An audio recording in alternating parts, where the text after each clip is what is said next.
국회 보건복지위원회 더불어민주당 간사 강선우입니다. 어제까지 보건복지위원회에서는 보건복지부, 질병관리청, 식약처, 건보공단, 심평원에 대한 국정감사를 진행했습니다. 올해 보복위 국감에서 민주당은 친윤석열, 김건희 측근 인사 관련 특혜 의혹과 윤석열, 김건희 정권의 무능, 무책임, 무대책을 밝히는 것에 집중하고 있습니다.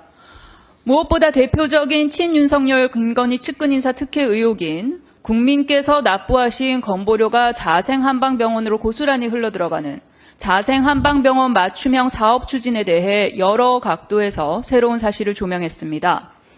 잘 알려진 바와 같이 자생한방병원의 신준식 이사장은 윤석열 대통령과 아주 가까운 사이로 윤석열 대통령이 직접 본인이 아끼던 막내 검사 이원모 현 대통령실 공직기관 비서관을 신준식 이사장 둘째 딸과 중매를 섭니다. 이런 방법으로 자생한방병원은 이원모 대통령실 공직기관 비서관의 처가가 됩니다. 또한 신준식 이사장의 차녀이자 이원모 공직기관 비서관의 배우자는 김건희 여사의 나토 정상회의 순방을 민간인으로 동행할 만큼 아주 밀접한 사이로 알려졌습니다. 이처럼 혈연, 사랑, 우정으로 얽히고 설킨 이 따뜻한 공동체에 새로운 사람이 또 등장을 합니다. 바로 강중구 심평원장인데요. 강중구 심평원장의 자녀는 이원모 비서관과 함께 용산 민정수석실에서 근무를 하고 있습니다. 두 가지입니다. 한 가지는 자생한방병원의 처벽이고요. 나머지 한 가지는 약침입니다. 자생한방병원이 특허를 가지고 있는 이 하르파고 피퉁군이라는 이 약제는 사실상 자생한방병원 협회 수준으로 인적 구성이 이루어진 한방병원 협회 요청으로 복지부가 보험을 주겠다고 추가로 인정을 합니다. 신준식 이사장이 특허를 가진 이 특이한 약제를 청구한 곳의 99.6%가 자생한방병원입니다. 살펴보면 자생에 의한 자생의 사업 수준이라는 점이 밝혀졌습니다. 약침 역시 마찬가지입니다. 윤석열 정권 심평원이 원외탕전실에서 조제된 무균, 멸균 약침액만 사용하도록 그 기준을 자생에게 유리하게 결정한 탓에 일선 의료기관 중 약 47%로 절반 가까이가 자생원외 탄정실을 등록 중이라는 사실이 드러났습니다. 관련해서 조규영 보건복지부 장관은 문제가 있다. 의사결정 절차에 있어서 자생이 지나치게 참여한 면이 있다. 관련해서 감사를 검토하겠다라는 입장을 밝혔지만 어제 심평원 국정감사에서는 강중구 심평원장은 보건복지부 장관이 밝힌 감사 검토 관련해서 부정적이라는 입장을 드러냈고 그리고 문제가 없다는 입장을 밝혔습니다. 심평원이 관련해서 추가적인 가이드라인 제시를 할 생각이 있느냐에 대해서도 그런 필요성을 느끼지 못한다고 답을 했습니다. 보건복지부 장관이 자생한방병원 급여와 관련해서 감사를 검토하겠다는 의견에 대해서 현재 강중구 심평원장은 버티고 있는 상황입니다. 덧붙여서 아크로비스타에 거주하면서 윤석열, 김건희 부부와의 관계를 앞세운 주식회사 PCL 김소연 대표가 윤석열 대통령 당선 이후에 첫 타액 코로나 자가검사 키트를 허가받게 된 경위에 대해서도 짚었습니다. 이 키트 같은 경우에는 임상시험이 달랑 4일 걸렸습니다. 허가심사도 28일 만에 굉장히 빠르게 이루어지죠. 그 허가심사를 받은 날짜가 대통령 당선 이후인 22년 4월 29일입니다. 4월 29일에 허가심사를 받고 5월 1일에 김소연 대표가 대통령 취임식에 본인들의 자가검사 키트가 공급되는 것으로 결정이 났다는 그런 공지를 올립니다. 그리고 나서 5월 6일부터 언론의 단독 보도가 나기 시작합니다. 따라서 대통령 취임식에 이 키트가 공급이 되게 생겼으니 주가가 급상승합니다.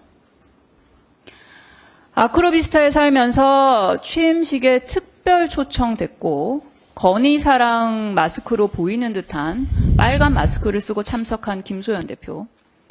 윤석열 당선인 시절 빠르게 이루어진 코로나19 타액 자가검사 키트의 허가 절차 이후 그 직후에 이어진 대통령 취임식 공급 단독보도, 때마침 오른 주가 조작까지 의심이 매우 짙어집니다.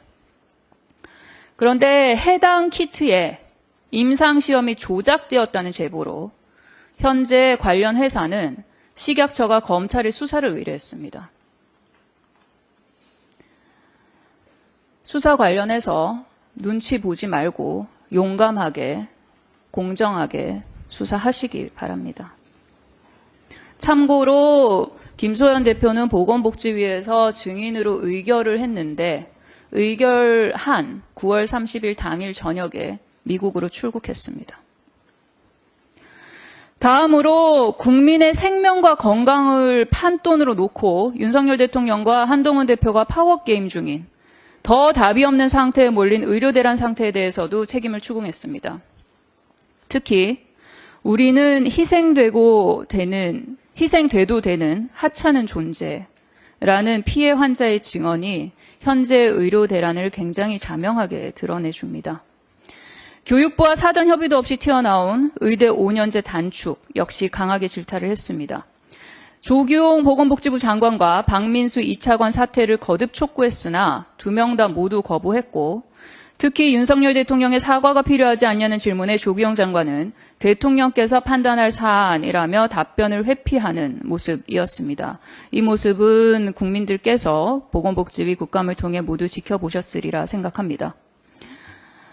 그리고 오죽하면, 이 의료대란 사태가 오죽하면 방금 전에 말씀드렸던 강준구 심평원장이 의대생 휴학은 개인의 권리며 내년 의대 수업을 불가능하다라는 그런 답변을 내놓기도 했습니다. 아울러 의료대란 뒷수습에 투입되고 있는 건강보험 재정에 대한 대책 마련도 촉구했습니다. 비상진료 체계 가동에 들어가는 건보 재정이 약 2조 원 이상으로 예상됩니다. 건정심에서 분명한 반대 의견 개진이 계속해서 제기됐음에도 불구하고 밑빠진 독에 물 붓기식으로 계속 투입 중입니다. 윤석열 정부의 정책 실패 뒷수습 비용으로 국민 보장성 그리고 건보 재정 건전성이 모두 악화되고 있습니다. 그럼에도 불구하고 이 보장성과 건전성의 악화를 윤석열 정부는 아직도 전 정부 탓을 하고 있습니다. 반면 정작 자신들이 하겠다고 허언장담한 중증질환 보장성 약속은 전혀 지켜지지 않고 있다는 점 또한 지적을 했습니다. 마지막으로 윤석열 정권이 하겠다던 4대 개혁 중 하나인 연금 개혁안에 대한 무책임한 발표에 대해서 따졌습니다. 윤석열 정권의 안은 모두 연금액을 감소시키고 모두의 노후 소득 보장을 불안하게 만드는 안입니다. 구체적으로 새로 도입한 자동 안정화 장치와 세대별 차등 인상 등 모두 부적절하다는 점을 여러 근거를 들어 비판했습니다. 특히 연금 개혁안과 관련해서 정부가 실시한 설문조사의 문항이 본인들이 낸 연금 개혁안에 긍정적인 답을 하도록 유도성 질문을 한 점은 참으로 치졸한 대목이 아닐 수 없습니다.